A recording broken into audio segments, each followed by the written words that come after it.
Hi நண்பர்களே, இது திருவிழாவோட கடைசி நாளுக்கான பதிவு. ஒரு வழியாக திருவிழாவும் முடிவுக்கு வந்துருச்சு. அப்புறம் அன்னைக்கு நம்ம காலைல வழக்கம் போல் சீக்கிரமாக எழுந்திரிச்சு குளிச்சுட்டு கோவிலுக்கு கிளம்பியாச்சு.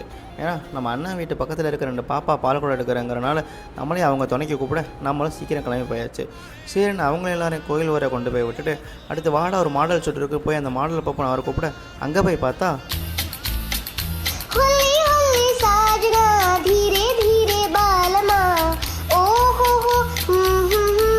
ஐயோ இவன் இல்லைடா இவளோட அக்கான்னு சொல்லுவோம். சரி அவளை பார்க்குறேன். அமலா பால் நடிச்ச படம் மைனா. ஐ ஆம் கம்மிங் ஃப்ரம் சைனா. அப்புறம் அவங்கள கிளப்பி கூப்பிட்டு போய் கோயிலுக்கு ஆப்போசிட்டில் இருக்க மாடியில் வச்சு ஒரு 4 ஃபோட்டோ, அதுக்கப்புறம் அதே கோயிலுக்கு சைடில் இருக்க ஒரு ரோட்டில் வச்சு ஒரு 4 ஃபோட்டோ.